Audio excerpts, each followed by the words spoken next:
बिस्मिल्लाहिर्रहमानिर्रहीम। अस्सलाम वालेकुम।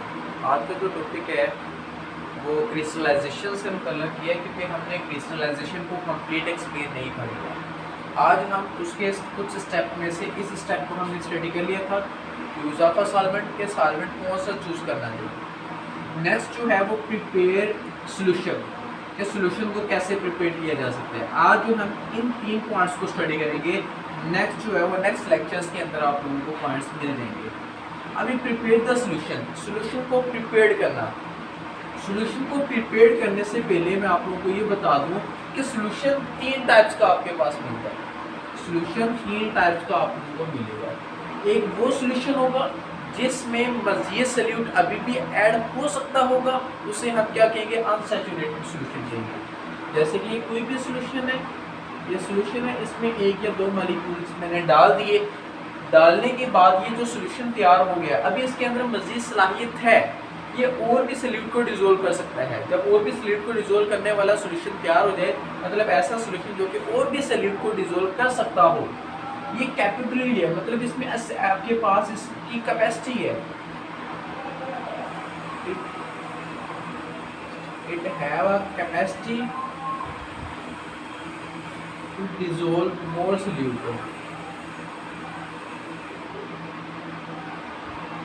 इसके अंदर कैपेसिटी है कि और भी सॉल्यूट को डिज़ोल्व कर सकता है। अगर ऐसा सॉल्यूशन हो तो इस सॉल्यूशन को हम नाम देते हैं unsaturated solution.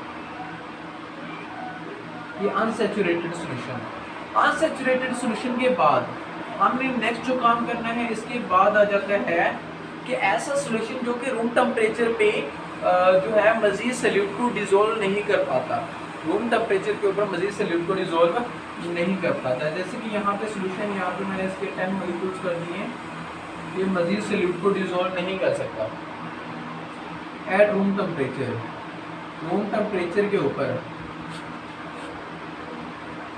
could not dissolve more solute।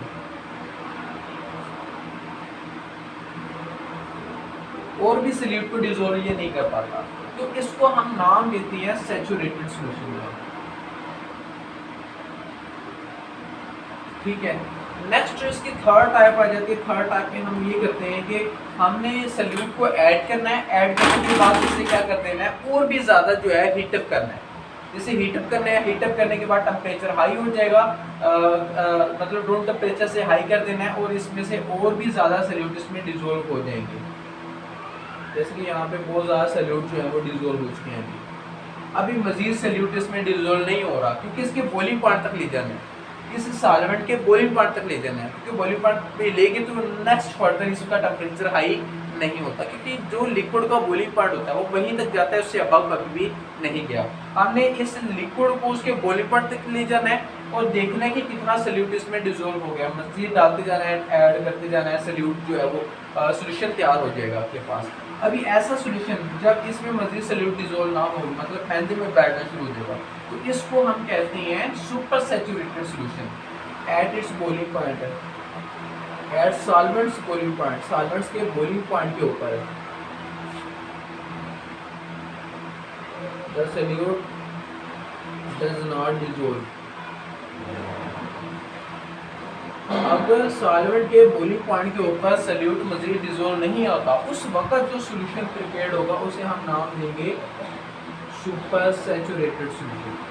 असल में यहाँ पे हमने जो सॉल्यूशन प्रिपेयर करना है वो असल में सुपर सैचुरेटेड सॉल्यूशन नहीं है, हमने सुपर सैचुरेटेड सॉल्यूशन को प्रिपेयर करना है। ठीक है। सबसे पहला काम तो आपको पास पता चल गया कि सुपर सैचुरेटेड सॉल्यूशन हमने प्रिपेयर करना है। अब इसका तैयार करने का तरीकाकार क्या होता है कि इसमें वो ये चीज़ बताता है कि आपने सबसे पहले एक काम करना है, इसमें ये काम करना है कि अभी मैं बताता हूँ।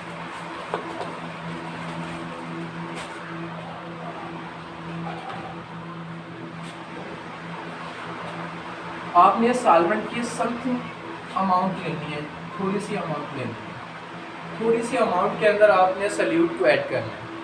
जैसे कि यहाँ पे मैंने एक सॉल्वेंट लिया, ये सॉल्वेंट लिया, इस सॉल्वेंट के अंदर मैंने कुछ सॉल्यूट की अमाउंट को जो है वो ऐड कर दिया, समथिंग लाइक मैंने थोड़ा सा सॉल्वेंट लिया और सॉल्यूट की मकदार इसमें डाल दी जितनी मैंने डालनी थी। ठीक है। डालने के बाद यहाँ पे बहुत ही ज़्यादा सॉल्यूट है, इसके पहनने में बैठ रही है। तो मैंने इसे हीटअप किया, हीटअप करता गया एट लास्ट कहाँ पे चला गया, एक ऐसी सिचुएशन में चला गया कि एक या दो पार्टिकल्स यहाँ पे बच चुकी हैं, एक या दो पार्टिकल बच चुकी हैं। अगर यहाँ पे एक या दो पार्टिकल बच जाए, बाकी सारा का सारा सॉल्यूट डिजोल्व हो जाए, तो आपने इसको डिजोल्व करवाने के लिए क्या काम करना है कि इसी का सॉल्वेंट इसमें थोड़ा सा ऐड कर देंगे, समथिंग अमाउंट, थोड़ा सा सॉल्वेंट इसमें क्या कर देना है, ऐड कर देना है, ताकि ये जो नीचे बैठा हुआ सॉल्यूट है ये भी क्या हो जाए, उसमें डिजोल्व हो जाए। बस ये काम इसमें वो क्या कहते हैं कि आपने सॉल्यूशन को प्रिपेयर करने के लिए इस्तेमाल करना है। नेक्स्ट हम बात करते हैं इसकी फिल्ट्रेशन की। फिल्ट्रेशन क्या होता है, क्योंकि जो सॉल्यूट हम उसमें ऐड करते हैं सॉल्वेंट के अंदर, वो प्योर सॉल्यूट नहीं हो सकता, उसमें समथिंग लाइक इम्प्योरिटीज़ भी हो सकती हैं। तो उन इम्प्योरिटीज़ को अलग करने के लिए हमारा काम होता है कि फिल्ट्रेशन की जाए। अभी देखिए कि जो हमने सॉल्यूशन तैयार किया तो असल में सुपर सैचुरेटेड था, सुपर सैचुरेटेड सॉल्यूशन था। अब ये सुपर सैचुरेटेड सॉल्यूशन की अगर बात करें तो सुपर सैचुरेटेड सॉल्यूशन हॉट होता है, बहुत ज़्यादा गर्म होता है, हॉट सॉल्यूशन होता है जिसे हम नाम देते हैं, हॉट सॉल्यूशन होता है। अब इस हॉट सॉल्यूशन की हमने क्या करनी है, फिल्ट्रेशन करनी है। जब हॉट सॉल्यूशन तैयार हो गया तो हमने उसमें से इम्प्योरिटीज़ को अलग करने के लिए उसे जो है फिल्टरिंग ऑपरेटर से गुजारना पड़ेगा। अभी फिल्टरिंग ऑपरेटर से गुजारने से पेपर हॉट सैचुरेटेड सॉल्यूशन को जब हम फनल में से गुजारेंगे, मतलब फिल्टर पेपर में से गुजारेंगे, यहाँ पे फिल्टर पेपर लगा लें, यहाँ से इसको गुजारें, देन यहाँ पे से जो है वो कलेक्ट करते हैं यहाँ पे। इसमें ये हो सकता है, इसमें ये चीज़ है कि आप जब ये हॉट सैचुरेटेड सॉल्यूशन इसमें ऐड करेंगे तो इसके पेपर के ऊपर समथिंग लाइक इम्प्योरिटीज़ जो है वो जमा हो जाएंगी, इम्प्योरिटीज़ क्या हो जाएंगी, जमा हो जाएंगी, और बाकी हॉट सैचुरेटेड सॉल्यूशन सारा का सारा यहाँ पे जमा हो जाएगा। इसमें एक पॉइंट है, एक डिफेक्टिव पॉइंट है। तो डिफेक्टिव पॉइंट क्या है, वो ये कहता है कि अगर आप हॉट सैचुरेटेड सॉल्यूशन को थोड़ी देर बाद जो है इसके फिल्ट्रेशन से गुजारें तो उसमें क्या होगा, उसमें इसमें हॉट सैचुरेटेड सॉल्यूशन में प्रीमेच्योर मतलब क्रिस्टलाइजेशन का अमल स्टार्ट हो जाएगा, क्योंकि वो हॉट था, गर्म था, वो जब ठंडा होगा टेम्परेचर के लिहाज से अपना टेम्परेचर डिक्रीज करेगा तो उसके अंदर क्या पैदा होना शुरू हो जाएगी, क्रिस्टल्स बनना शुरू हो जाएंगे। तो क्रिस्टल्स बनने की सूरत में उनको हम नाम देते हैं प्रीमेच्योर क्रिस्टलाइजेशन, मतलब प्रीमेच्योर क्रिस्टलाइजेशन से अवॉइड करना है, अवॉइड प्रीमेच्योर क्रिस्टलाइजेशन। कहने का मकसद ये है कि आपने सबसे पहला काम क्या करना है कि हॉट सैचुरेटेड सॉल्यूशन को फास्टली क्या करना है, फास्टली फिल्टर में गुजारना है, फिल्टर मीडिया से गुजारना है। और फिल्टर मीडिया में गुजारते वक्त ये फनल ठंडी हो सकती है, यहाँ पे भी क्रिस्टल्स बन सकती हैं। तो आपने क्या करना है कि hot jacket, hot water jacket जो है यहाँ पे लगा देनी है, वाटर की, ये वाटर की जैकेट लगा देनी है यहाँ पे गर्म पानी वाली, यहाँ पे जैकेट लगा दें। हॉट वाटर फ्लनल बन गई है, हॉट वाटर फ्लनल जो कि बुक के ऊपर मेंशन है, इसे हम कहते हैं हॉट वाटर। ये हॉट वाटर है और ये क्या है, फनल है, हॉट वाटर फनल बन गई।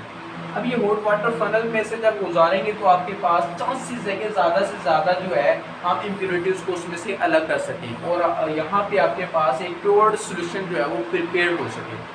फिल्ट्रेशन के बाद हम बात कर लेते हैं कूलिंग की।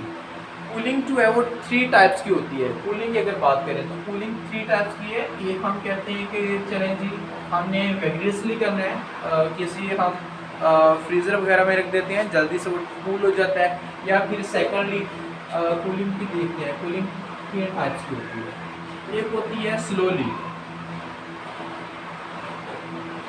एक होती है मॉडरेट वेज में, और थर्ड जो है वो होती है फास्टली। अभी फास्टली की सबसे पहले बात करते हैं। अगर आप फास्टली उसे जो है वो कूल करेंगे तो फास्टली कूल करने से ये होगा कि उसमें जो बनने वाले क्रिस्टल्स हैं वो बहुत ही ज़्यादा छोटे क्रिस्टल्स होंगे, और बहुत ही ज़्यादा छोटे क्रिस्टल्स क्या क्रिएट करेगा, स्मॉल क्रिस्टल्स क्रिएट करेगा। जब स्मॉल क्रिस्टल्स होंगे, स्मॉल क्रिस्टल्स का नुकसान क्या होगा, ये पेपर के अंदर जो है ये फंस सकते हैं, पेपर के सुराखों के अंदर रह सकते हैं, मतलब इसकी अमाउंट क्या रह सकती है, कम हो सकती है। इसकी अमाउंट क्या हो सकती है, कम हो सकती है, मतलब इसकी प्रोडक्शन कम हो सकती है, इसकी अमाउंट कम हो सकती है जो क्रिस्टल्स हम हासिल कर रहे हैं। किसकी वजह से, क्योंकि वो पेपर में से गुजर सकते हैं, उससे अलग अच्छे से नहीं होंगी फिल्टर मीडिया में से। फर्स्ट काम इसका ये बता दें, इसकी ये लॉस है। नेक्स्ट, अगर आप स्लोली कूलिंग करते हैं, स्लोली कूलिंग में ये होता है कि बहुत ही बड़े क्रिस्टल्स बनते हैं। अभी स्लो कूलिंग का मतलब ये नहीं है कि आपने रूम टेम्परेचर पर रख देना है। स्लो कूलिंग का मतलब ये होता है कि अगर किसी का 100 डिग्री सेल्सियस है उसे 80 पे रखा जाए, 80 की बात 70 पे लाया जाए, इस तरीके से कम करते जाए। तो ये जो चीज़ होती है इसे हम कहते हैं स्लोली कूलिंग। और ये आपके पास मोस्टली ओवन वगैरह में जो है देखने को मिलेगी, या किसी ऐसे यानी कि इंस्ट्रूमेंट में मिलेगी जहाँ पे टेम्परेचर कांस्टेंट रहता है, उसमें स्लो कूलिंग करें, जिससे क्या होगा, बिगर साइज क्रिस्टल्स पैदा होंगे। अभी इसमें बिगर साइज क्रिस्टल्स का भी हमें लॉस है। बिगर साइज क्रिस्टल जो क्या इसका लॉस है, इसका सबसे पहला जो लॉस है वो ये है कि जो सॉल्वेंट है वो क्रिस्टल्स के दरमियान में आके अटक सकता है। मतलब क्रिस्टल्स के दरमियान में जो है वो जमा हो सकता है। जैसे कि ये कोई भी ये मैं मान लिया कि ये सारा का सारा क्या है, ये सारा का सारा क्या चीज़ है, ये सारा का सारा मैं बताता हूँ। ये सारा का सारा मैंने वो बना दिया, ये सारा का सारा क्रिस्टल है, ये सारा का सारा क्या है, क्रिस्टल है। लेकिन इसमें ये जो स्पेस आ रही है, ये जो स्पेस आ गई इसमें, ये सॉल्वेंट की स्पेस है। मतलब यहाँ पे सॉल्वेंट आके अटेन कर गया। अभी देखिए कि इसे ड्राई करना क्या आसान होगा, इसे ड्राई करना जो है बहुत ही ज़्यादा टफ होगा। इसे ड्राई करना बहुत ज़्यादा क्या होगा, टफ होगा। ये जो चीज़ है यहाँ पे, ये एज अ सॉल्वेंट इसके अंदर आके क्रिस्टल्स के अंदर आके जो है वो जमा हो जाता है। तो इसे ड्राई करना बहुत ही ज़्यादा टफ होता है कि ये ड्राई नहीं होता। ठीक है, तो बिगर साइज क्रिस्टल्स क्रिएट होंगे जिसकी वजह से उसमें सॉल्वेंट जो है वो आके अटेन हो सकता है। मतलब उसमें सॉल्वेंट जो है वो जमा हो सकता है, जिसकी वजह से डिफ़िकल्टी पैदा होगी। किसके अंदर डिफ़िकल्टी पैदा होगी, इन ड्राइंग।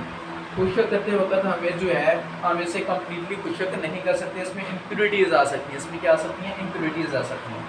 अगर सेकंड इसका लॉस पॉइंट देखें, क्योंकि हमने इसे जब जो है वो इसे करना होता है, ड्राई करना होता है, ड्राई में इसके जो बड़े क्रिस्टल्स होते हैं उनके टूटने का खतरा होता है ड्राइंग के अंदर, वो हम बाद में पढ़ लेंगे। इसमें मोस्टली ये जो है वो देखने को मिलती है। मॉडरेट कूलिंग में क्या होता है, मॉडरेट कूलिंग में ये होता है कि आपके पास मॉडरेट साइज के क्रिस्टल्स बनते हैं।